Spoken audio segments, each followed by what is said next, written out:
keep pulling on it. There's no way I can get it loose. There's nothing we can do. And at that point, peace settled over me, and this drive for survival evaporated. And so did my fear.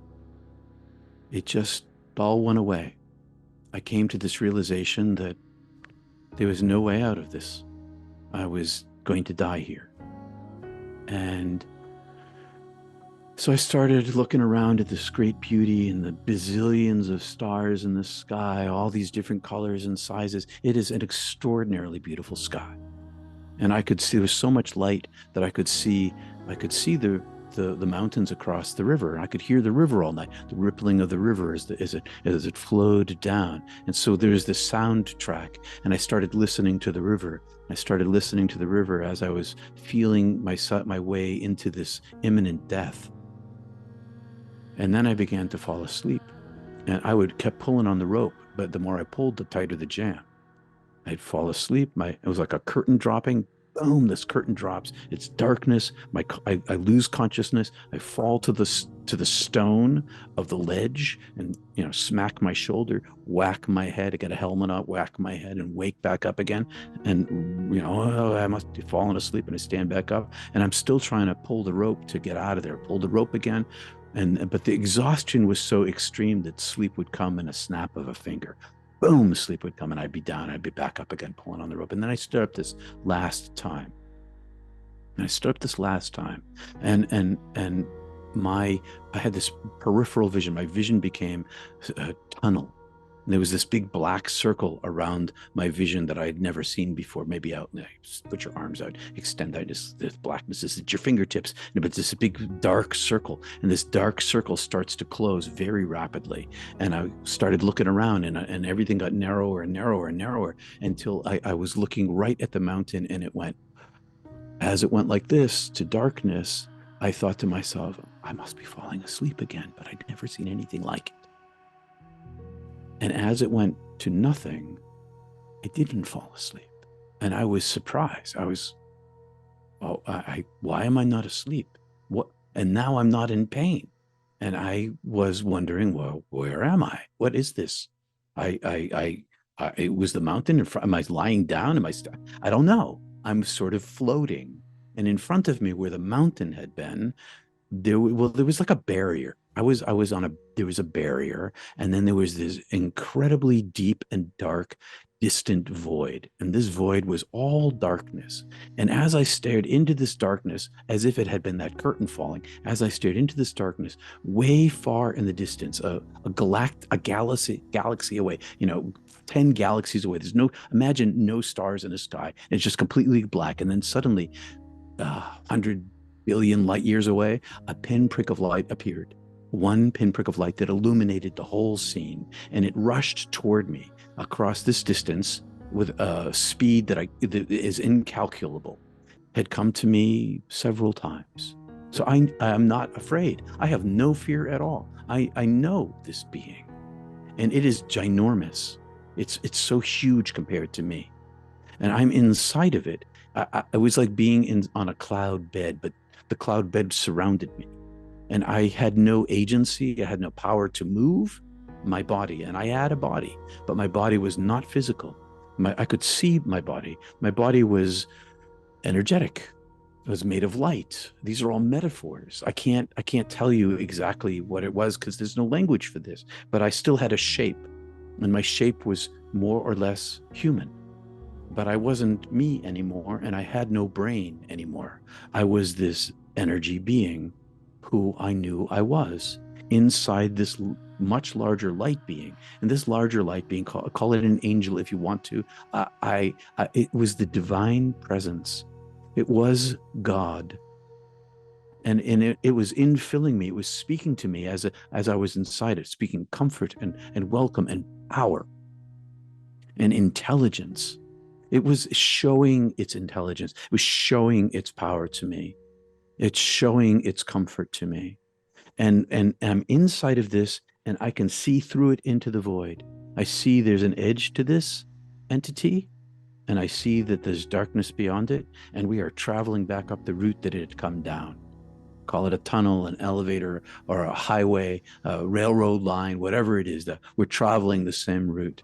And I am superpositioned. I am inside this entity feeling only comfort, only well being. And I am also outside. I am outside, seeing myself inside, seeing this angelic form, traveling along a parallel route. I have like an eyeball out there, but I have no location out there. I don't even have a light body. I am just seeing this with no locus.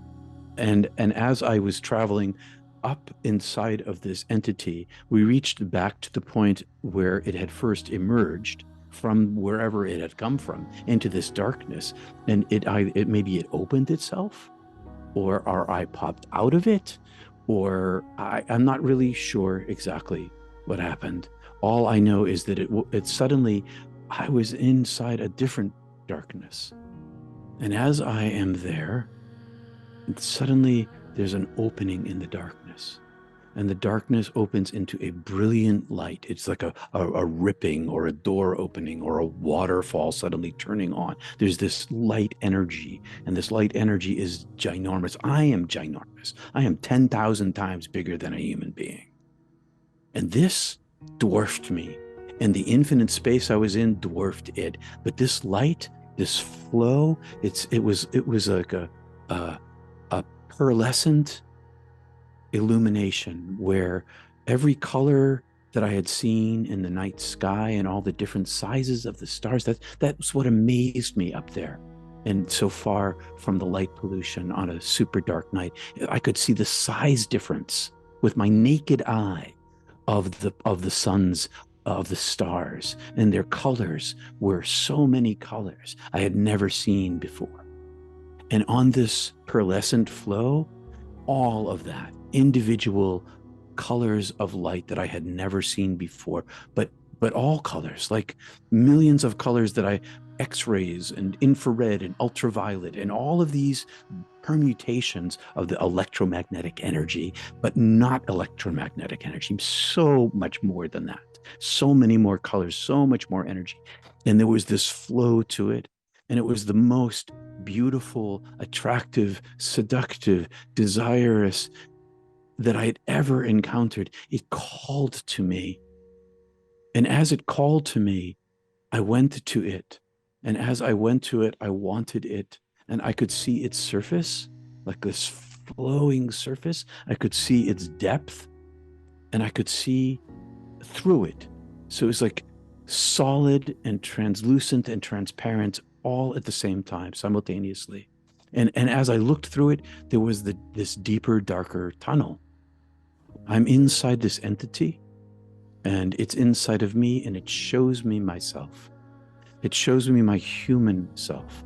I see my entire life. I have a life review. And it's not like I'm watching a movie sitting in the theater.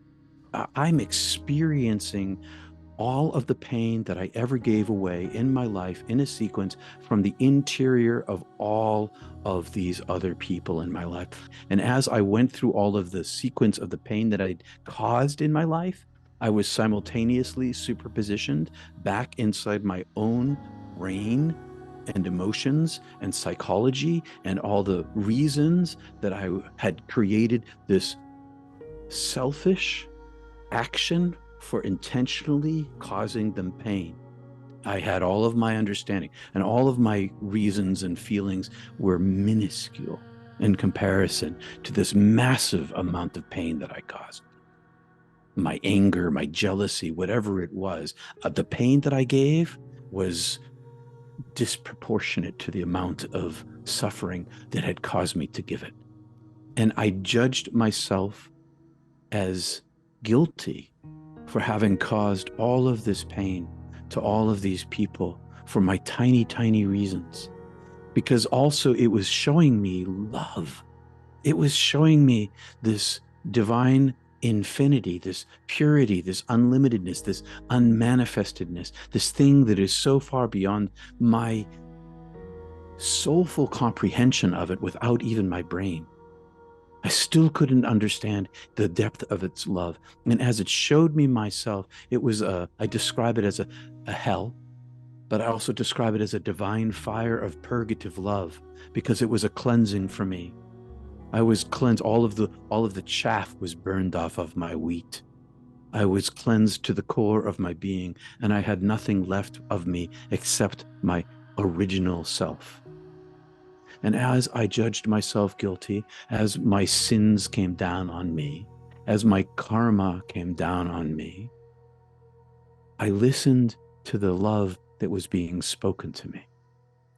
And as I heard the love being spoken to me, I saw all of humanity's brokenness. I saw this radical equality of my brokenness as a human being being the same as everyone else's brokenness. And that it wasn't one morality above another morality. It wasn't I'm better than another person because I didn't do that thing that I think you did that's heinous in my mind. In comparison to infinity, it was like standing on the moon and looking at the earth and seeing a smooth ball instead of being on the earth and seeing the mountain peaks and the valleys. From where I was, there was only one comparison, and it wasn't to humanity. It was to the divine infinity, and everything else was less than. And so it created in me an understanding of my own limitedness. And as I saw my limitedness in the sort of being in a created being in the matrix of the universe that we live inside of materialism, of material and photons and muons and molecules and stars as human beings, I saw that all of that was constructed. I understood the created nature of creation. In the moment I wanted to understand how everything was put together, I could see how the universe was made. And my brokenness as a little tiny human being was no different than all of the limitation that made the universe exist. No limitation, no universe. In comparison to the unlimited purity of all there was, the whole universe is a shattered place, me included. And as I saw this, as I was shown this, I understood that it was not me that sinned. Yes, I made those choices. Yes, I hurt those people, and that hurt was real, and I carried it with me, and I wasn't allowed to bring it with me into the divine place. There was no room for anything that remained of the material world. I didn't make the universe. And I could see this and hear it through the lens of the love that I was in my own origin, and the love that had been given to me in my life by those who loved me and those who I loved in my life. All of the love I had given away accrued to me. All of the pain I gave away accrued to me. And as I listened through the ear of my heart to the love that was being spoken, all of this forgiveness that had always been there waiting, always present. It wasn't newly on the table. It's the divine being itself. So I see inside myself. I'm back to this capacity of looking back into my most recent human life, and I say, "Is this death? Am I dead?" And the voice says to me, "Yes, you're dead. This is death." And I say, because I can see the pain of my parents behind me, I say, "But my parents, they're going to lose me." So I have now a resurgence of my last thoughts as a human being, thinking of my parents losing me. And I still have this part of me. And I say, "Do I have to stay?" And the voice says, "Your time is now. Come home." I said, "But my parents are suffering." And it took me, and I say this with language, but there's no language here. There's no words. I am swept across. It's like it takes a hand and it sweeps me across itself, like across the universe, but it's inside itself, to the edge of itself, of this vast darkness at a speed I can't tell you. I just can't tell you how fast. And I get to the edge of this heaven that I'm inside of, and my consciousness is pushed outside of this heaven. Some percentage of me, 10% of me, 90% of me still inside the divine, but this 10% that's now outside the heaven, I'm in our universe, and I can see all of our universe. I can see all of the galaxies. And there's huge space between them, and my attention is brought back to, in time, in universal time, back to the origin of the universe. And I see the universe in its origin, but it's not at the Big Bang. It's as it's being manifested. I see its constant manifestation. And there's a point at which I cannot see beyond. And it was at this point where the infinite in itself begins, that there's this outpouring of love. And this love of it, which is itself, which is inexpressible to me. I can't tell you. It pervades everything that is. The whole universe is pouring out, woven inside of this love. And this love is woven inside of it. And it's not just our universe pouring out. It's universe after universe after universe. It's all of these constant unfoldings, hundreds of them, thousands of them, love unfolding into all of these presences of the divine self manifested into limited form, unlimited becoming limited, universe after universe after universe, and it's all love. I see Earth, and I see, like a hologram, I see 7 billion people all at once, and I can look in on them and see individuals, but I see them all together too. And inside of every single one of them is this golden fleck of light, like gold dust of light, like a speck of golden light. And nobody can see it in anybody else. I can see it from where I am. And the whole world, the whole earth is covered with this foam that's like a fog through which they can't see the light. And I see wars, I see births, I see murders, I see crime, I see love, I see babies being born, I see mundane, I see all the human things in real time of while I'm dead, I see these living human beings, and every one of them is as beloved as me. Oh, welcome. That I am always welcomed, and that everyone is always welcomed, and that everyone is always made of this divine love. At the core of our beings, there is no separation from the oneness of being. All go home because there is nowhere else to go. And the voice says to me, so now you know you don't have to go back, because now you understand timelessness and time. And in a moment, they'll be through their life and here, back with me again, back in this joy and this light and this welcome and this wholeness where there is no suffering. So you don't have to go back, but you get to choose. And now I understand the own temporality of my own human life. Snap of a finger, live, die, snap in between. I say, I choose to live my life. And it says to me, you won't live your life.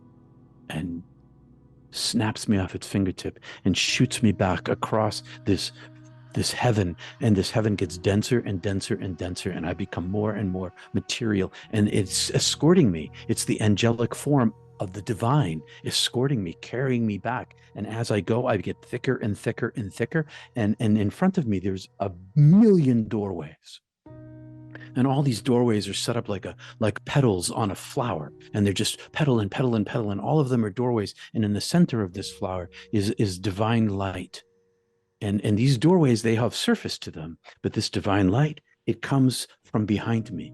It's like this power that comes from this heaven behind me, and it comes into the center of the flower, and it radiates out into decreasing light to the furthest edges. And it is the power of their existence. And the voice says to me inside of me, choose light, choose. And it shows me itself, but I have choice, and I'm denser and denser, more and more. I'm back in my light body again. And I'm back in my light body again with this sort of humanoid form. and I see all of these doors, and I see the light, and I want the light. The light is all I want, but I want some humanness. And now I'm dense again, and I'm out on the other side of this tunnel, and I'm at my body, and I see my body. I see my body. I'm suddenly up close to my body, and I see my body, and I'm sort of half off the cliff, harnessed in, and I see this angelic form tears a hole in my chest like a rip and pulls it open, and I'm watching this happen, and I still can see behind me. I can see the divine behind me, but it's much duller now and quieter now and not as present to me now. And then I felt like I was being screwed into my body, very painfully, very slowly, screwed into this hole. Like I didn't quite fit. I was still too big, and I had to be shoved and condensed even further to fit inside this teeny tiny thing. And I'm inside this teeny tiny thing. And I see my hole. I see the hole in my heart. And I'm looking out, and it closes. And as it closes, now I'm imprisoned. I'm imprisoned. And as I'm imprisoned, I feel trapped. And I feel my brain come back online, like it feels like a whirring up, like an kind of coming up at speed, coming up to speed, coming up to speed. And as it comes up to speed, all I feel is pain. And as my brain comes back online, I begin to hear, and I hear sounds, and I don't know what it is, and they resolve as my brain comes stronger and stronger. They resolve into a voice, and the voice is screaming and it's shouting, and I hear words, and the words are, don't die, don't die, don't, you can't be dead, don't die, come back, don't die. And it's screaming and it's crying and it's yelling and harsh tones. And I open my eyes, and I see a body, and I see an arm reaching down to me, and fear on this face, and I see, but I don't know who this is. And now it's like, you're alive, you were dead. And he's pulling me up, he's yanking me up. You were dead, I thought you were dead, I thought you were dead. And he's crying, and I'm like, what is going on here? Why am I in pain? Where was I? Who am I? What am I? Where was I? What is this place? I have no idea what's going on.